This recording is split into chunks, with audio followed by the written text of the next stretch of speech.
You're listening to a 3CR podcast of independent community radio station 3CR in Melbourne, Australia. Radio MMT respectfully acknowledges the traditional custodians of the land from which we are broadcasting, the Wurundjeri people, and we are broadcasting to the Kulin Nations. Our focus is economics, that is, how stuff is produced and distributed. We recognise that for many tens of thousands of years, First Nations people's connection to country successfully embodied the world's oldest continuous economy, which was catastrophically disrupted by genocide and displacement. We acknowledge that we have much to learn to reshape our current extractive and exploitive system to achieve sustainable prosperity for everyone. Radio MMT. Economics for the rest of us with Ann and Kev. Radio MMT. Looking at the world through the lens of modern monetary theory. Radio MMT. Macroeconomics for a well-being economy. Macroeconomics? Isn't that incredibly boring? No, Kevin, it's incredibly interesting. It's all about who gets what and why. Who gets what and why? Okay, I'm in. RadioMMT@gmail.com. Incredibly interesting macroeconomics for the rest of us.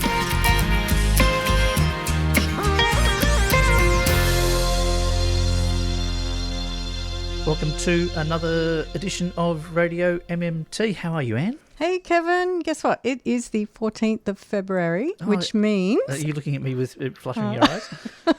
I'm surrounded by hearts here in the studio. It means that I get to wish you happy Radio MMT Day. Yeah, because Radio MMT has been going for 2 years from this date. Yes. And we started Unemployed Workers Fight Back, which was the show that preceded this, 3 years before that. So we've been doing Radio MMT for 2 years, but this show for about 5 years now. 5 years. And I did take you out, we went out for dinner after the first show. It was Valentine's Day. We went out to dinner and there were all these couples everywhere in all the restaurants doing Valentine's Day. It's very funny. And you and I, it was kind of like an online date. It was like we just met through 3CR.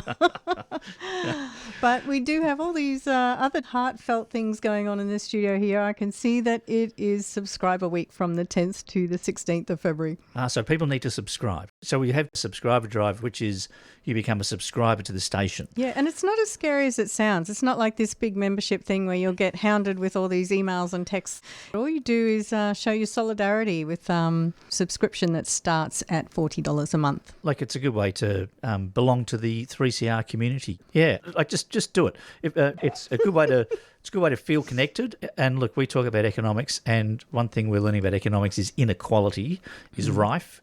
It's felt particularly by those on the left and on the fringes, and that's us. There's nothing mainstream about 3CR. We rely heavily on like-minded people that listen to this show, realising that they're not alone, that they're not going out of the cotton-picking mines, that they are, in fact, in good company.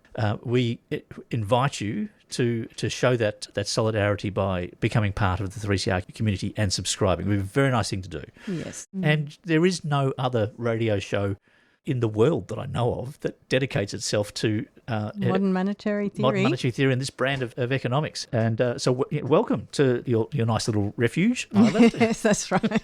Welcome to the refuge. Yeah. Hey, there's an election coming up soon. It hasn't been announced, but it's going to be any moment. I'm perplexed. I don't know what to do with the Labor Party. At one stage in my life, it was actually while Howard was Prime Minister and Mark Latham lost an election to him, and I thought I've got to do something about this, so I joined the Labor Party. I haven't fallen out with the Labor Party. I've just become disillusioned with them. Just recently we've had mandatory sentencing for anti-Semitism related activities. Now, Mark Dreyfus is dead against mandatory sentencing and always has been, and he kicked up a bit of a fuss about that, but it went through because they wanted to neutralise the issue and compromise yet again. And if you look through Labor's history, it's their strategy of neutralising all these issues by adopting them. And it's getting to the stage where it's getting very hard to tell the two parties apart. So the Labor Party used to be a workers' party. It was there to make sure that workers weren't being exploited by business owners, that working conditions were reasonable, pay was reasonable, all that sort of stuff. They had a specific purpose in life, and that was to represent workers. They were supported by the unions.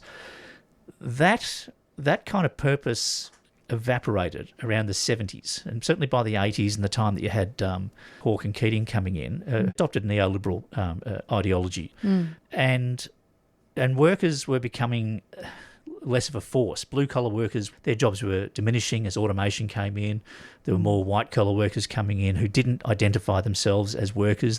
And so Labor, they become a populist party. So you appeal to the centre, is that the idea? Yeah, it's kind of like you're just trying to appeal to the masses as opposed to being there for a specific reason. You're just a populist party and you're trying to win the popular vote. Their traditional support from workers is no longer viable, and so they've become a populist party just like the coalition. So you've got two parties trying to win over the popular vote. They're both working off a neoliberal agenda. And so you've got Tweedledee and Tweedledum, or Tweedledum and Tweedledummer, as I like to call it. And Labor has compromised and compromised and compromised over the years to the point where we've really got two versions of the same thing, one which is hard right and the other one which is, soft right. Why is it that the popular vote is aligned with right-wing ideology then? That must be why the media narrative is so important. Well, there's no narrative to the left that is popular. And there's no attempt to even change the narrative to make a left-leaning narrative popular. It seems that Labor has basically just capitulated and said that if we're going to appeal to the masses, we need to provide this very conservative, popular kind of mantra and try and compete with the coalition on this neoliberal platform. And the coalition have the Murdoch press as their media machine. So I've got to the point now where we're looking at an election coming up. We've got two parties that support a misinformed neoliberal agenda. They're trying to drive this idea that government deficits are bad, not realising that a government deficit is a private sector surplus, which restricts all of your spending decisions because you think you have to balance the books when it's a voluntary when restriction. You don't and you can't. It's absolutely mandatory that governments over time run deficits. Otherwise, the private sector will collapse. The money goes from the government sector to the private sector. And you need to be constantly expanding the private sector as inflation and population grows. And to think that you can run government surpluses, that means private sector deficits, if you can continually shrink the private sector, is madness. But that's the current mainstream ideology. Surpluses are applauded and deficits are bad. Once it becomes apparent, it's just like... It's the bleeding obvious. It's one of those light bulb moments. You go, okay, rightio. If the Australian federal government is spending $1, that dollar had to go somewhere. Where does it go? It goes into the non-government sector and via our pockets and usually ends up in the pockets of the banks. And the wealthy. I mean, the irony is you have all of these conservatives saying that we need to balance the books, and the only way to do that is to empty their savings and return it to the government. Now, if they knew what was actually required to balance the books and pay back the government debt, they'd be horrified, but they don't know. The government debt is sitting in their pocket. Yeah. But Labor doesn't want to know. And we know that MMT has approached Labor politicians to inform them, and they do not want to talk about this. They don't want to change the narrative. Not publicly, anyway. No, and not even privately. They won't talk about this. They think it's too far-fetched. They think that understanding the books and how money works properly is too far-fetched. And so now I'm sort of wondering, there's an election coming up, and actually Bill Mitchell had some thoughts on this, which got me thinking. Bill Mitchell is one of the economists who co-founded. He's the MMT guru. He is the author of MMT, quite literally. He saw through the veil. Yeah, he gave clarity to all this. So he's also an out-and-out Marxist. But he says that he hopes that parties like the Labor Party and any progressive lefty party, that compromise just fails. Like, he hopes that they just disintegrate. And I'm beginning to actually understand this myself, because they're actually stealing airtime. They're pretending to be progressive when they're not, which means that anybody else who's trying to enter that space is drowned out by this mammoth machine and can't be heard. I mean, if you have a hard right extremist government like Trump in the US, that's probably more likely to provoke a reaction against that brand of politics than trying to slowly appease it by some compromised pretend progressive government or party. So do you just crash the car and then evoke the response? Or do you die by a death of 1,000 cuts? And I see Labor as a death of 1,000 cuts. This is our theory of change now. Yeah, so how do we change things? Because I did have an idea. Oh, yes. They are trapped by the mainstream message, which is deficits are bad, surpluses are good. And rather than talking about government deficits, why doesn't the Labor Party just simply say, we're going to concentrate on private sector surpluses, and we might run some government deficits, but it's all going to go towards supporting a private sector surplus. I'm talking about everybody in the private sector, which is as soon as you are paid, even if you're a government worker such as a nurse or a teacher, an AMBO, etc., as soon as you're paid, that money becomes private sector spending. You can't buy anything from the federal government. Maybe land. If you're going to give money to the federal government, you either give it in taxes, which doesn't buy you anything, or and I had a bit of a look on the website. What can I buy from the federal government? I never thought of this. What can you buy from the federal government? Land is the only thing I saw. Oh, okay. And they don't need the money for the land. I think it's a way of attaching some value to the land is to put a price on it. You could buy politician. Well, that has to be done through the private sector. You can't put it through the government. Not yet. They don't have the Department of Bribes, do they? Not officially. So if we're talking about a private sector surplus, it's then important to talk about the distribution of that private sector surplus. Absolutely. Like yes. who gets it? Who gets the surplus? And this is where Labor could say, listen, we're going to run a private sector surplus. You listening out there, any Labor politicians listening to our show? How many do you reckon we got listen to this? But anybody know a Labor politician? I know one or two, but they won't listen to me. So maybe somebody else has got a better ear. Here's your Labor Party strategy. You say, look, there's all this talk about deficits. Governments run deficits more often than not, So we're going to focus on private sector surpluses, and we're going to make sure that the distribution of that surplus is spread far more evenly than it has been in the past. We're going to look after working people, and we're going to look after small business. When the nurse needs new tyres for his or their car, they go to the tyre shop. If somebody needs a new fridge. So the best way to support, your economy is to put money in the pockets of people who need things. So if you ran that agenda, how could a conservative opposition find fault with that? You're telling them everything they want to hear. They want the private sector to thrive, and you're telling them, okay, we want the private sector to thrive, and we the government, are going to get behind the private sector and run surpluses. Oh, and coincidentally, the surplus that we're going to run might be $27 billion, which is equal to the government deficit of $27 billion. What they call the sectoral balances in MMT. So dollar for dollar, every budget year, it's just literal accounting. It's like if I was the government and I was going to spend $10 on building a railway, and Kevin was the contractors building railways, on the bit of paper, it's minus $10 from me, the government, and it's plus $10 to Kevin. So all you're doing is seeing the plus and the minus to show where the money travelled to. Yeah. And it's very simple, very basic. So every time they're talking about the government deficit, all they're talking about is the money that the federal government created simply by instructing the Reserve Bank of Australia to type numbers into the accounts of the railway contractors or whoever else. Yeah. And away you go. The complication comes from the mainstream narrative, which says that money has to be paid back to the government, and that's where all the confusion is. It doesn't. It never. It can't. If you paid it back to the government, you would have no money supply in the economy. Why pay it back? The government create the money. Why they don't need the money? Why would you pay it back? The federal government especially does not want the money. What they want is the railway. Yeah. But I've been ranting for a while, Anne. You have indeed. Look, maybe we'll have a break sure. and come back to other things.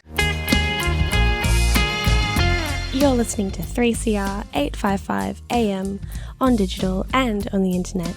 www.3cr.org.au.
It was a Full Flower Moon band from Brisbane. Great band. I've seen them a couple of times now. The last time I saw them was in Brisbane, and they were just like great band. Fantastic discovery, Kevin. I don't know why. There's no particular reason that I played it. I just sometimes put bands on my liked list and they pop up. Yeah, keep your eye out for that one. Well, I hope while they were running around Brisbane to New York, someone got a chance to go to 3cr.org.au/subscribe. And to subscribe. Hey, and if you're listening to this as a podcast, because we do podcast this show afterwards, so if you'd like somebody else to hear the show, then send them to the podcast.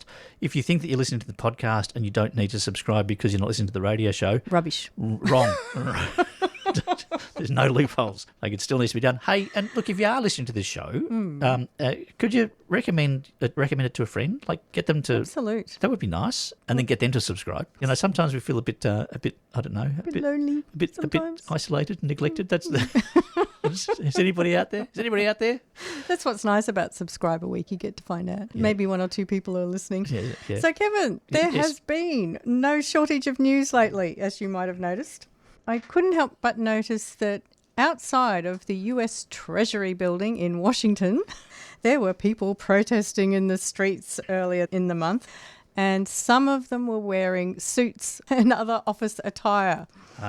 To find out what was going on, as it happened, one of my favourite commentators was interviewed on one of my favourite podcasts, and they took us through the significance of what happened on the 31st of January 2025 when Mr. Musk and his tech bros got access to America's federal government payment system. Oh, wow, yeah.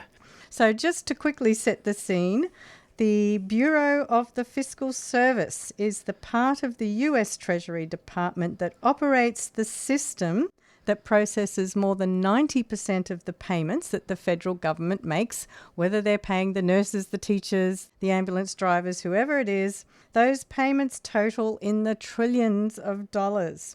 So we'll chat about the importance of payment systems in a moment, but here is MMT commentator Nathan Tankus being interviewed by Arjun Sang on an episode of Lever Time from the 6th of February 2025. And Nathan is explaining how the Musk bros got hold of sensitive data connected to every payment that the federal government makes, as well as the potential to stop any payment. From the Lever's reader-supported newsroom, this is Lever Time. I'm Arjun Singh. Today on Lever Time, I'll sit down with Nathan Tankus to hear the extent of Musk's takeover and why Tankus thinks this could soon evolve into one of the worst catastrophes in American history. So what exactly did Musk and his allies do? What is the system that they took over?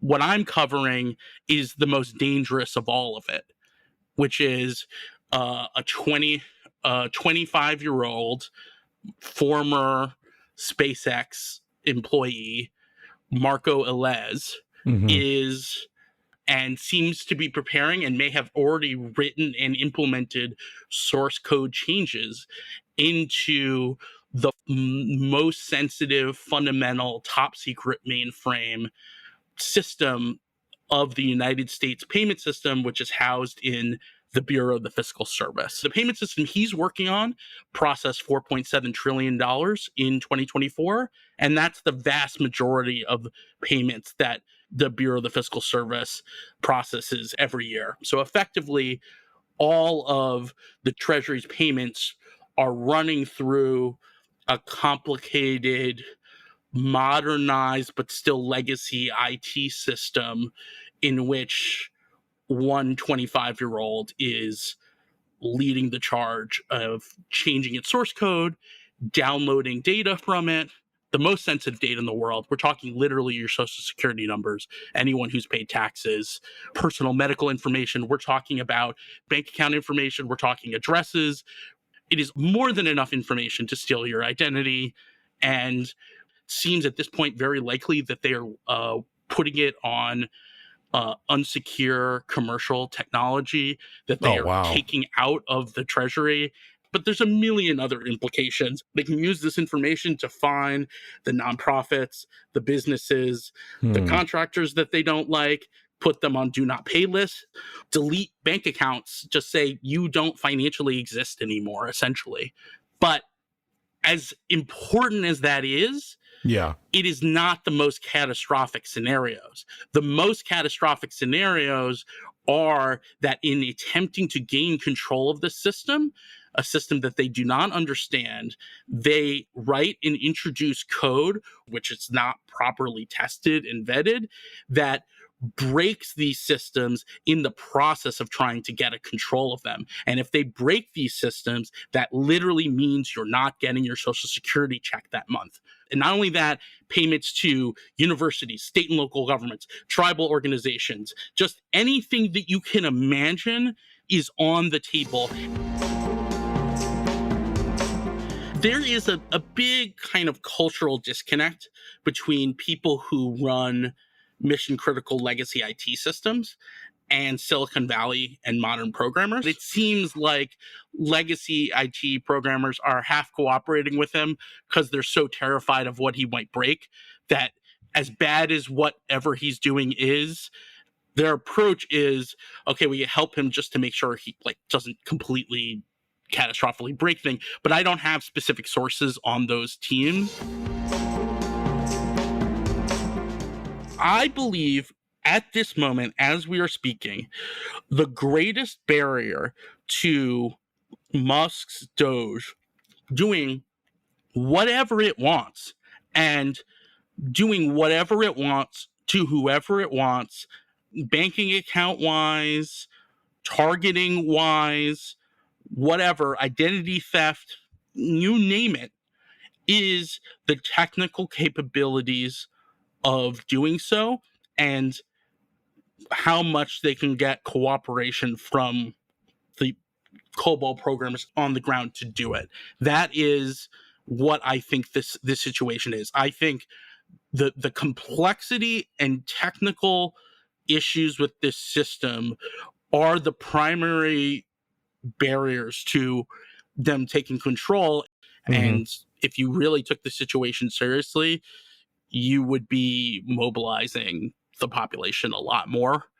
There's lawsuits, but who's going to enforce those injunctions? If the people inside those systems are, just no, who's going to enforce any injunction to violating the Constitution and not spending what Congress has appropriated? If they are just in the guts of the payment system, who's going to enforce that?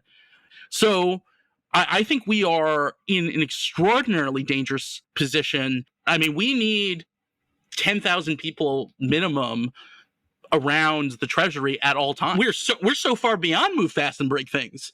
It is at every second, as we speak, as I feel my heart beating, at any moment, this system could just go down because they make the wrong source code changes. Even just a day to fix is catastrophic. And the possibility that they could make a change that no payments go out of the system for a month, for 2 months, for 3 months, and those are the optimistic scenarios, every single moment is the possibility the system breaks. What do you think the public, people listening to this right now, what is the message you would say to them about not necessarily why they should care, but what are the stakes of why they should care? This is a system that is so sensitive and so important that if it goes down in an extended way, this country just may not exist. I know how that sounds, but this is really that serious. Yeah. I mean, just if the payments don't go out for 3 months, how does this country operate? Right. How does this country operate? After Nathan and I spoke, a federal judge blocked Elon Musk from being given information from the Treasury Department's payment system. Two of Musk's allies, Marco Alez and Tom Krause, however, are still allowed to access the information, but only in a read-only format. I'm Arjun Singh.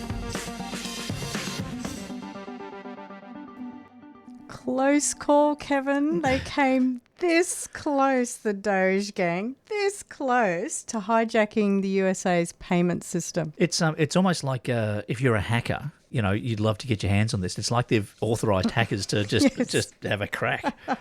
Yeah, I feel like the Trump-Musk gang, they've got two strategies at the moment. One is fire as many bureaucrats as you can, and two is defund as many programs as you can. And this battlefront is in process as we speak. So I think they did get some kind of court injunction.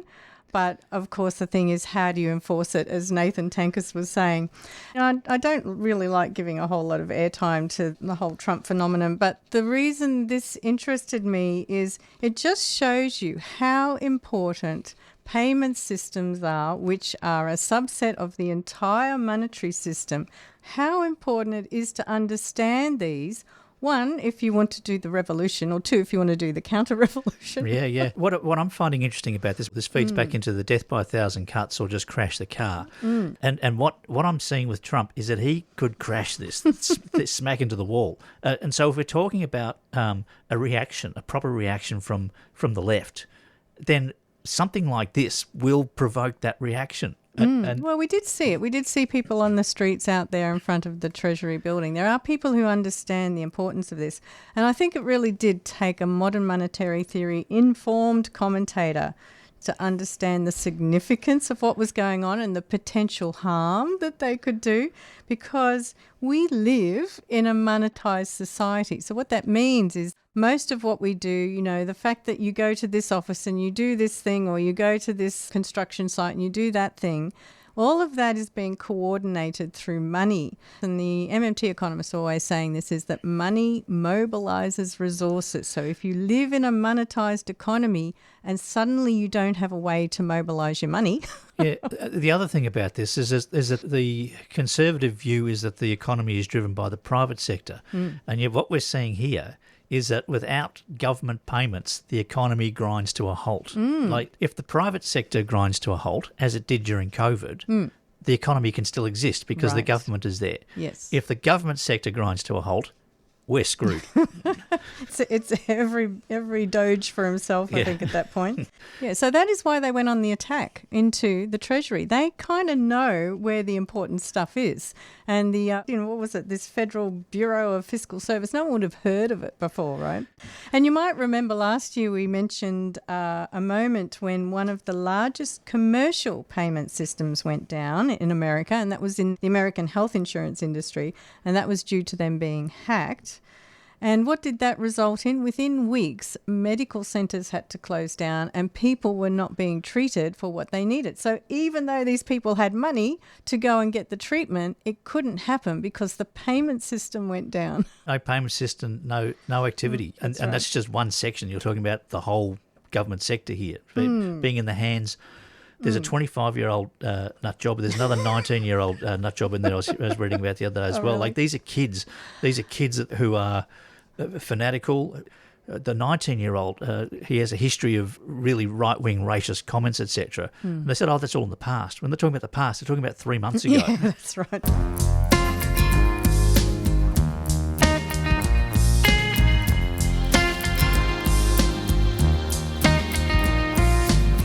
You're with Ann and Kev on Radio MMT. At 3CR Community Radio in Melbourne, Australia. And wherever you get your podcasts. Economics for the rest of us.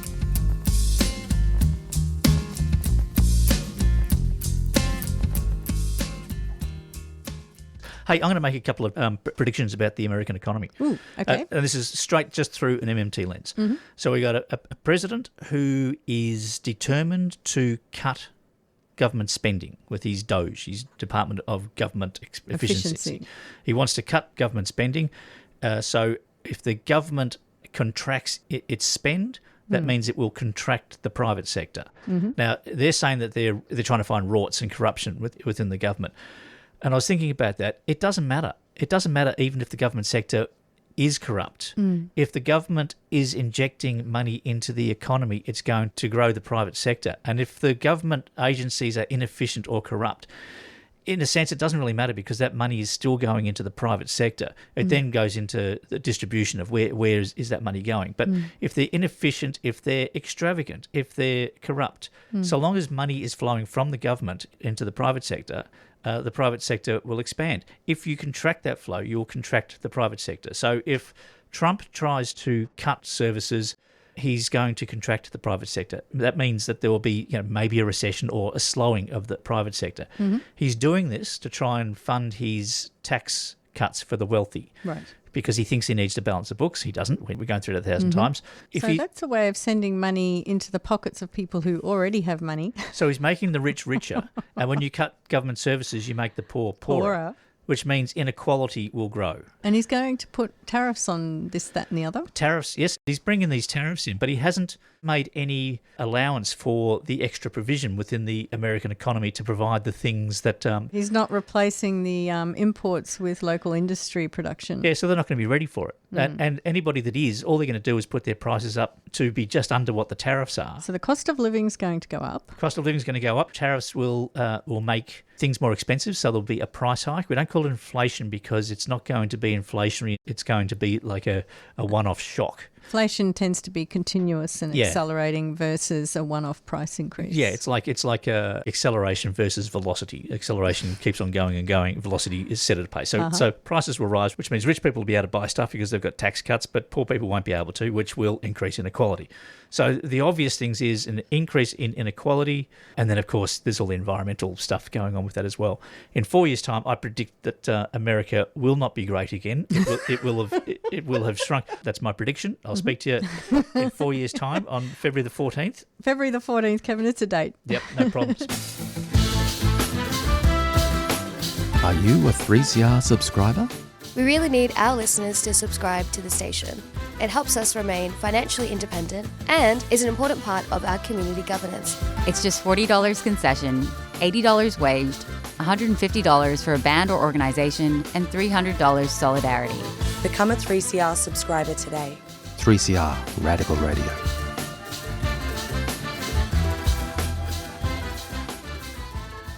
Well, in other news, Kevin, that was equally as offensive to me as anything the Trump administration might get up to. It is what certain international credit rating agencies got up to earlier in the month. Just to set the scene once again, a credit rating is an assessment by a credit rating agency, such as Standard & Poor's or Moody's, and they're assessing the so-called risk that a government will default on its loans. I can see Kevin rolling his eyes already. So the higher they assess this risk to be, the higher will be the interest rate that the bond market will require that the government pays on these so-called borrowings. Now, Kevin, what do you suppose is the merit of a credit rating of, say, the state of Victoria or the state of New South Wales or Tasmania within a currency issuing nation like Australia? Well, they're a borrower. They're not a currency issuer. They're a currency borrower like anybody else, and they have to find the money from somewhere. So you'd have to ascertain where they're going to find the money from. Well, so as long as you've got the currency issuing federal government, I wouldn't be too worried personally. So long as you're confident that they're going to bail you out in a pinch. Yeah, exactly. So Bill Mitchell, who we mentioned earlier, the economist who founded MMT, he says that these nefarious and undemocratic credit rating agencies do nothing productive and will do real damage only if governments kowtow to their assessments. But if government stands up to these agencies, their impact is likely to be minimal. They were responsible for the GFC, the global financial crisis. They were part of the whole mess. They gave good ratings to all of these bundles of home loans that were just junk, garbage, highly risky. So their credit ratings are junk as well. So earlier in the month, the front page of The Age on, let's see, what date was it? Wednesday, February the 5th, 2025, they ran with the headline, "Big Spending States Face Credit Rating Downgrades." And this was an article written by Shane Wright, their senior economics correspondent. And I'll just read a couple of things. One of the world's biggest ratings agencies put the states and territories on notice, as if they have this power, that their credit ratings could be downgraded. So they haven't actually done it, they're just threatening it, which could push up borrowing costs. and it accused them of, quote, lax fiscal discipline that could leave them exposed to future economic shock. S&P Global said that even as states and territories enjoyed an increase in revenue, they had gone on a $212 billion spending spree over recent years. That might be, quote, politically appealing, but was putting their budget bottom lines at risk. I'm going to just... Go ahead, jump right in. Put an interjection here. Yep. When governments spend money, they are mobilising resources. Governments aren't supposed to save money. They're supposed to mobilise resources. So if they're not in debt, they're not doing their job. I kind of feel like the governments are doing what they should be doing here. But anyway, the issue, apparently, for Australian governments is their approach to fiscal discipline appears increasingly loose, said Anthony Walker from S&P Global. We now question whether many states have exceptionally strong financial management on a global scale. He said the problem was states being unable or unwilling to control their spending, and that the biggest drivers had been increased expenditure on, guess what? You think drugs, alcohol, going to the Bahamas? No, on infrastructure. Well, that's transport. So due in part to a booming population. So these irresponsible governments are providing transport and infrastructure for their population as opposed to saving money. What the bloody hell? So what really gets up my nose, Kevin, is that instead of treating these credit agencies with the contempt that they deserve. Yep. The Age put these lies and hypocrisy on the front page as though it was real news. And in fact, I see this as an attack on Australian democracy by multinational entity, this credit rating agency. And The Age is complicit in this attack by presenting their lies and hypocrisy on the front page. Some education, just some economic education, and it's not difficult. No. The Age used to be a reliable source of information. I was brought up on The Age as a kid. I was on the kitchen table every morning, and it used to provide different perspectives. You go to page 5 and you get the full story. It was all there. I don't know where it's at these days. I gave up my Age subscription years ago. It turned into a magazine. I was throwing out more of it than I read. And this is a problem, isn't it? Where do you get a reliable source of information from? Hang on. If only there was a independent alternative radio station you could subscribe to. Yeah, so it really annoyed me that they're hiding these attacks. You know, they hide it behind this facade of neutral reportage, which most readers of The Age, I imagine, they wouldn't have even really registered that this was just junk news. Well, I don't know. I reckon this just sounds more like swallowing the conventional wisdom. In inverted commas. Did you see my want a better word? Kevin's air quotes on radio. Air quotes on radio, yeah, of how the economy runs. They think agencies, these rating agencies, serve a purpose. They think that government deficits are bad. It's just a regurgitation of the same information that we fight every day here. Well, I was so glad to see that some of the state premiers declined even to comment. Yeah. Anyway, we've got to go because Vicky's here. She's right on our tail. Right on our tails. Mafalda's up next. See you in a couple of weeks.